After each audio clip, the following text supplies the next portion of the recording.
Hi అండి. ఈరోజు ఒక హెల్తీ ఫుడ్ ప్రిపేర్ చేసుకుందామా. పొట్టు పెసరపప్పుతో పప్పు చేస్తున్నానండి. ఒక చిన్న గ్లాసు పెసరపప్పు శుభ్రంగా కడిగి గాలిచ్చేసి గిన్నెలో ఉడికిస్తున్నానండి. త్వరగా పెసరపప్పు ఉడకాలంటే ఆయిల్ వేసుకుంటే బాగుంటుందండి. ఆయిల్ వేసి ఇలా పప్పు ఉడికిస్తే కుక్కర్లో కంటే కట్టెల పొయ్యి మీద చేసిన పప్పు ఎలా ఉంటుందో అలా ఉంటుందండి ఫ్లేవరు.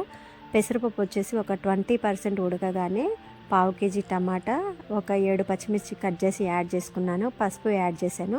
మళ్ళీ కొంచెం ఆయిల్ వేసుకొని రుచికి సరిపడా చింతపండు కొంచెం వేసుకుందామండి.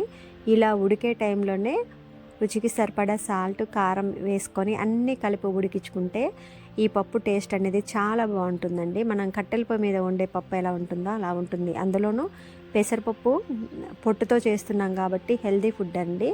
ఇలాంటివే తినాలండి మనం. ఖచ్చితంగా ఇలాంటి హెల్దీ ఫుడ్ తింటేనే వీక్లీ 2-3 టైమ్స్ ఆకుకూరలతో పాటు ఇలా పొట్టు ఉన్నటువంటివి అలాగే మిల్లెట్స్ తీసుకుంటేనే మనం ఈ రోజుల్లో హెల్తీగా ఉంటామండి. పప్పు 20% వరకు ఉడకకుండా ఉండాలండి. అంటే పప్పులుగా కనపడాలి. పప్పు గుత్తితో రుబ్బుకున్న తర్వాత ప్యాన్ పెట్టి ఆయిల్ వేసి పప్పులో హైలైట్ ఏంటంటే అండి తాలింపు అనేదండి. ఎల్లిపాయలు అలాగే ఎండుమిర్చి బాగా వేగితేనే పప్పు ఫ్లేవర్ ఉంటుంది. మనకు తెలుసు కదండి, పప్పు తాలింపు పెట్టామంటే కాలనీ అంతా వస్తుంది. అలా చేస్తేనే పప్పు అనమాట.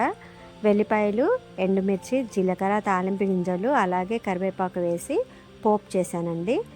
ఇది హెల్దీ ఫుడ్ అండి. ఎందుకంటే పొట్టు పెసరపప్పుతో చేశాను కాబట్టి, అది కూడా సిమ్లో స్టవ్ మీద ఉడికించాను కాబట్టి చాలా చాలా హెల్దీ ఫుడ్ అండి. నాకైతే సూపర్గా నచ్చింది. మీరు కూడా ఒకసారి ట్రై చేయండి.